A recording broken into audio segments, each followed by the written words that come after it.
Hello guys, for today's video guys, nagutom ako kasi wala pa akong almusal at ayan, naisipan kong tikman ang rice noodles na yan, yung snail rice noodles, kasi yung mga customer ko pag nakikita niyan guys, bumibili maramihan.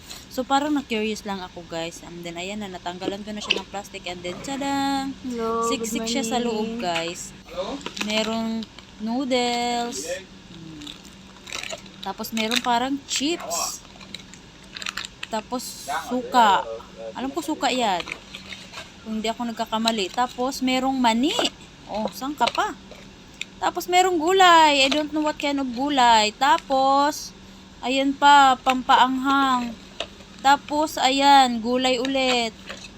Tapos, ayan ulit, pampaanghang. O, diba? Ang daming laman sa loob ng isang tapos may tinidor. Tapos, syempre, waiting na natin na maglagay tayo ng tubig. O diba ang dami. Tapos ayan na guys, tanggalin ko na yung noodles. Tapos buksan ko. Tapos lagyan ko na siya ng mainit na tubig. Feeling ko nga talaga guys, mali talaga yung ginawa ko. Ang sabi daw kasi niyan, wait mo muna ng 6 minutes.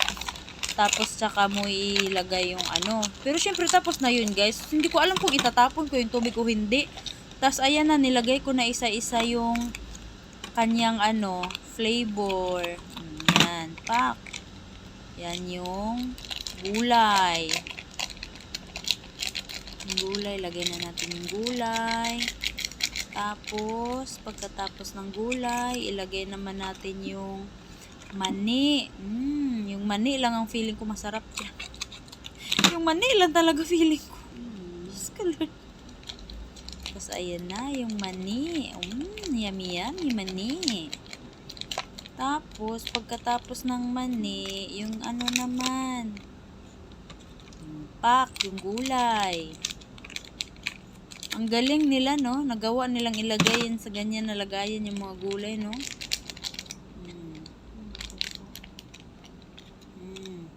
Gulay. Pagkatapos naman, yung mga seasoning na mali ako, dapat hindi ko nilagay lahat yung mga seasoning na yan guys, kasi sobrang anghang. Diyos ko Lord, birirong talaga yung ginawa kong paglagay ng lahat ng seasoning na akala mo naman kayang-kaya kong kumain ng maaanghang. Hindi naman ako palakain masyado ng maaanghang, kaya birirong talaga guys. So dapat pag maglagay ka ng ganyan guys, tansyahin mo lang kung gaano lang yung kaya mong panlasa sa anghang guys. Hindi yung buhos ka lang ng buhos, hindi ka nag-iisip. Ako yun. Buhos lang ng buhos, hindi nag-iisip. Tapos tinakpan ko na, and then ayan na, tsadang, hinalo-halo ko pa. Mali naman ako sa ginawa ko. Dapat yata wala yung yung ginawa ko guys. sabaw. Pero feeling ko mali. Tikman natin. Ay, Diyos ko Lord guys, maling-mali talaga ako sa ginawa ko. Pero okay lang, charge to experience. Sabaw, Pero dapat pala yata wala tong hindi na ako sabaw. bibili ng ganyan noodles guys, kasi hindi ko siya naubos. Sa totoo lang, hindi ko talaga siya naubos. Tapos, ang anghang pa. Diyos ko Lord, diba? Kain, the girl, kain. Tubol, Kulang pa sa lambot yung Inday, noodles. mali pa.